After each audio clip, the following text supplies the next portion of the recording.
श्री शिवाय नमस्तुभ्यम हर हर महादेव। देखिए कल साल 2024 का पहला दिन यानी कि सोमवार का दिन है और आज के इस पूरे वीडियो में हम आपको 4 बहुत ही सुंदर से उपाय बताने वाले हैं।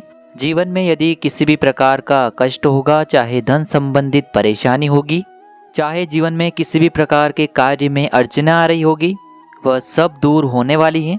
देखिए पंचांग के अनुसार 1 जनवरी को 62 तरीके के शुभ योग बन रहे हैं, जिसमें महालक्ष्मी योग, धन योग, इंद्र योग, सतलज योग, ब्रह्म योग और सौभाग्य और अमृत सिद्धि योग का निर्माण हो रहा है।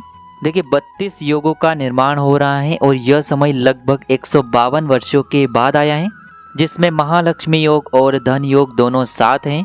और यदि आपके जीवन में कोई भी परेशानी आने वाली भी होगी तो वह पहले से ही दूर हो जाएगी।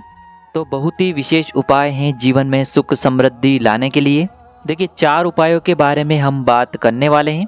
पहला जो उपाय है मात्र आपको 1 बेलपत्र से करना है, जो कि माता अशोक सुंदरी का एक विशेष उपाय है। इस उपाय के माध्यम से आपका जो भाग्य है वह चमक उठेगा और आपका जो दुर्भाग्य है वह दूर हो जाएगा। दूसरा जो उपाय है विशेषकर धन प्राप्ति के लिए होने वाला है, यानी कि जीवन में यदि धन की समस्या बहुत ही अधिक रहती है तो आपको यह उपाय करना है। तीसरा जो उपाय है शमी के वृक्ष में डाल देना। मात्र यह एक चीज आपके जीवन का बड़े से बड़े संकट भी दूर होगा। और चौथा जो उपाय है मात्र आपको काली मिर्च से करना है, जो कि आपके काल सर्प दोष को दूर करने वाला है। तो देखिए दोस्तों, आज के जो सभी उपाय हैं पूज्य गुरुदेव की ही कथा को सुन करके और समझ करके ही आपको समझाने का पूरा प्रयास करेंगे। लेकिन उससे पहले वीडियो को लाइक करें, चैनल को सब्सक्राइब करें और कमेंट में श्री शिवाय नमस्तुभ्यम या फिर ओम नमः शिवाय जरूर लिखें। तो चलिए दोस्तों जानते हैं पहले विशेष उपाय के बारे में। यह उपाय आपके भाग्य को चमकाने वाला है। देखिए इस उपाय के लिए सबसे पहले तो आपको मात्र एक प्यारी सी बेलपत्र लेनी है। इसी के साथ में आपको थोड़ा सा पीला चंदन लेना होगा और इसी के साथ में आपको एक तांबे के पात्र के अंदर अपने घर से शुद्ध जल लेना है। अब दोस्तों ये सभी सामग्री लेकर के सबसे पहले तो आपको भगवान शिव के मंदिर में पहुंच जाना है। देखिए सबसे पहले तो आपके पास जो एक बेलपत्र है उससे आपको अपने सीधे हाथ में रखना है। आपकी जो भी मनोकामना है, जो भी अधूरी इच्छा है, उन्हें बोलते हुए आपको ये जो बेलपत्र है माता अशोक सुंदरी वाले स्थान पर केवल स्पर्श करवाना है। यानी कि आपको इस बेलपत्र को समर्पित नहीं करना है, केवल आपको स्पर्श करवाना है। देखिए इस बेलपत्र को आपको इस प्रकार से स्पर्श करवाना है कि जो इसकी चिकनी साइड है वह शिवलिंग से स्पर्श होगी और इसकी डंडी जलाधारी की ओर रहेगी। इस प्रकार से आपको इस बेलपत्र को स्पर्श करवाना है। अब देखिए दोस्तों, इस बेलपत्र को पुनः आपको वहां से उठाना है और बेलपत्र की जो तीनों पत्तियां जिस डंडी से जुड़ी हुई होती हैं उस डंडी पर आपको पीले चंदन की एक बिंदी लगानी है। आपकी जो भी मनोकामना है उसे बोलते हुए आपको केवल इस बेलपत्र पर एक बिंदी लगानी है। अब यह जो बेलपत्र है इसे आपको भगवान शिव के शिवलिंग पर अर्पित कर देना है, श्री शिवाय नमस्तुभ्यम इस मंत्र का जाप करते हुए। देखिए बेलपत्र की जो डंडी है वो आपको जलाधारी की ओर रखना है और इसकी जो पत्ती है वो आपको शिवलिंग की तरफ रखना है। इस प्रकार से आपको ये बेलपत्र समर्पित कर देनी है। आपकी जो भी विशेष मनोकामना है उसे बोलते हुए आपको ये विशेष उपाय करना है। देखिए जब भी आप यह बेलपत्र माता अशोक सुंदरी वाले स्थान पर स्पर्श करवाएंगे तब आपको आपकी विशेष मनोकामना को बोलना है और जब भी आप शिवलिंग पर अर्पित करेंगे तब भी आपको अपनी विशेष मनोकामना को बोलना है। अब दोस्तों अंत में जो 1 लोटा शुद्ध जल है उससे आपको आपकी जो भी विशेष मनोकामना है उसे बोलते हुए धीरे धीरे शिवलिंग के ऊपर समर्पित कर देना है। जो भी व्यक्ति सोमवार की पंचमी के दिन पीला चंदन शिवलिंग पर इस प्रकार से अर्पित करता है तो उसका जो भाग्य है उसका उदय होने लगता है। अब दोस्तों हम जान लेते हैं दूसरे विशेष उपाय के बारे में। देखिए यदि आप बहुत ही अधिक मेहनत कर रहे हैं लेकिन उसका आपको पर्याप्त फल नहीं प्राप्त हो पा रहा है, साथ ही साथ आपके घर में धन की आवक नहीं हो पा रही है। देखिए यदि आप भी चाहते हैं कि आप लखपति बन जाएं, करोड़पति बन जाएं, तो आपको सोमवार की पंचमी का यह विशेष उपाय अवश्य करना है। पूज्य गुरुजी ने अपनी कथा में स्पष्ट बताया है कि जो भी व्यक्ति इस उपाय को करने के बाद पुरुषार्थ करेगा उसे उसका फल निश्चित ही मिलेगा। यानी कि जो भी व्यक्ति इस उपाय को करने के बाद उसका जो कार्य है उसे करेगा उसे उसमें निश्चित ही सफलता प्राप्त होगी। देखिए दोस्तों, इस उपाय को करने के लिए सबसे पहले तो आपको मात्र 1 गुड़ का टुकड़ा लेना है। यानी कि 1 कटोरी के अंदर आपको जो 1 गुड़ का टुकड़ा है उसे डालना है और इस कटोरी के अंदर आपको थोड़ा सा जल मिला देना है। यानी कि आपको गुड़ से युक्त जल तैयार कर लेना है। अब देखिए दोस्तों, इस जल को जहाँ कहीं भी आपके घर में माता तुलसी जी का स्थान है वहाँ पर लेकर के पहुँचना है।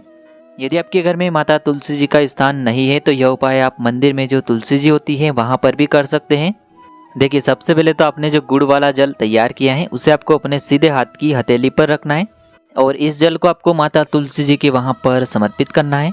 देखिए जब भी आप इस जल को समर्पित करेंगे तब आपको अपना नाम और अपनी गोत्र को भी बोलना है। देखिए यह उपाय बहुत ही विशेष है और साल के पहले सोमवार की पंचमी है, तो आपको इस उपाय को करने से नहीं चूकना है।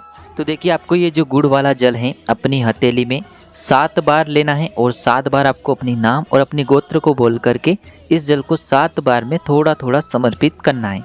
तो 7 बार में अपनी हाथ की हथेली पर इस गुड़ वाले जल को लेना है और 7 बार अपने नाम और अपनी गोत्र को बोल करके इस जल को आपको समर्पित कर देना है। देखिए ये जो उपाय है आपको विशेषकर सूर्यास्त से पहले ही कर लेना है। आपके जीवन की जो भी समस्या होगी वह निश्चित ही दूर होगी। अब दोस्तों हम जान लेते हैं गुरुजी द्वारा बताए गए तीसरे उपाय के बारे में। देखिए सोमवार का दिन है, पंचमी की तिथि है और इस दिन आपको शमी के वृक्ष में एक चमत्कारी चीज डालनी है। देखिए इस उपाय के लिए आपको सबसे पहले तो एक स्टील की कटोरी के अंदर थोड़ा सा कच्चा दूध लेना है। कच्चा दूध आपको मात्र 1 से 2 चम्मच ही लेना है। इसी के साथ में आपको एक तांबे के पात्र के अंदर शुद्ध जल लेना है। अब देखिए इन दोनों ही सामग्रियों को आपको जहाँ कहीं भी आपके घर में यदि शमी का वृक्ष है तो वहाँ पर पहुँचना है। आपके घर के आसपास कहीं भी शमी का वृक्ष है तो वहाँ पर पहुँचना है। अब देखिए आपको थोड़ा सा जल शमी के वृक्ष में डालना है और उसी मिट्टी से आपको शिवलिंग का निर्माण करना है। आपको केवल लिंग का निर्माण करना है, पूरे शिवलिंग का निर्माण नहीं करना है।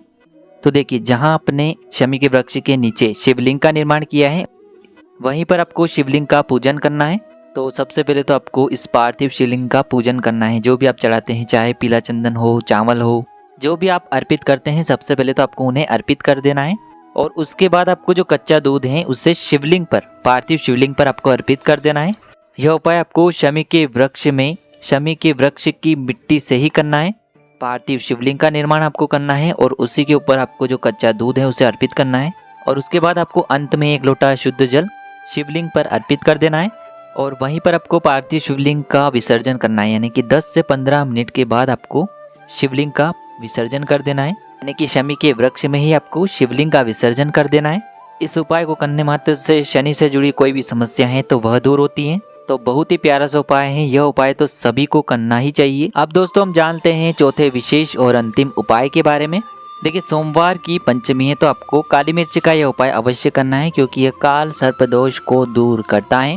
देखिए इस उपाय को करने के लिए मात्र आपको एक काली मिर्च का दाना लेना है। इसी के साथ में आपको कच्चा दूध लेना है, उसमें आपको थोड़ा सा जल मिला देना है। देखिए ये जो कच्चा दूध है आपको स्टील के पात्र के अंदर ही लेना है। इसी के साथ में आपको एक प्यारी सी बेलपत्र लेनी है और इसी के साथ में आपको थोड़ा सा पीला चंदन लेना है और इसी के साथ में आपको एक तांबे के पात्र के अंदर शुद्ध जल लेना है। देखिए यह जो उपाय है आप सुबह से लेकर के शाम तक किसी भी समय में कर सकते हैं। अब देखिए इन सभी सामग्रियों को लेकर के आपको भगवान शिव के मंदिर में पहुंच जाना है। देखिए आपके पास जो एक काली मिर्च का दाना है सबसे पहले तो आपको उसे अच्छे से चूरा कर लेना है, यानी कि उसका आपको बारीक कर लेना है। देखिए सबसे पहले तो ये जो काली मिर्च है जो आपने चूरा किया है इसे आपको उस स्टील के पात्र के अंदर डाल देनी है। अब देखिए आपके पास जो पीला चंदन है उसमें आपको थोड़ा सा जल डाल करके उसे गीला करना है और इस पीले चंदन को आपको बेलपत्र की बीच वाली बड़ी पत्ती पर लगा देना है। बेलपत्र की चिकनी साइड पर ही आपको इस पीले चंदन को लगाना है। देखिए पीले चंदन का लेपन सोमवार के दिन करना आपके सौभाग्य को बढ़ाता है, आपके जीवन के दुर्भाग्य को दूर करता है। तो इस प्रकार से बेलपत्र तैयार करने के बाद इसे आपको शिवलिंग पर अर्पित कर देनी है। बेलपत्र की चिकनी साइड जिस पर आपने चंदन लगाया है वह शिवलिंग से स्पर्श रहेगी और इसकी जो डंडी है वो आपको जलाधारी की ओर रखनी है। इस प्रकार से आपको ये बेलपत्र समर्पित कर देनी है। अब दोस्तों आपने जो कच्चे दूध और काली मिर्च से युक्त जल स्टील के पात्र के अंदर तैयार किया है इसे आपको शिवलिंग पर धीरे धीरे अर्पित कर देना है। श्री शिवाय नमस्तुभ्यम इस मंत्र का जाप करते हुए आपके जीवन में जो भी काल सर्प दोष का प्रभाव है वह सभी दूर होगा। देखिए जैसे आप ये जल अर्पित करेंगे वैसे ही भगवान शिव बहुत ही अधिक प्रसन्न होंगे। अब देखिए अंत में जो आपके पास तांबे के पात्र के अंदर शुद्ध जल है उसे आपको शिवलिंग पर धीरे धीरे समर्पित कर देना है। श्री शिवाय नमस्तुभ्यम इस मंत्र का जाप करते हुए। तो देखिए इस प्रकार से आज के इस वीडियो में हमने आपको सोमवार की पंचमी पर और साल के प्रथम दिन किए जाने वाले 4 महा उपाय बताए हैं। जो भी आपके लिए उचित हैं उसे आप कर सकते हैं। श्री शिवाय नमस्तुभ्यम। हर हर महादेव।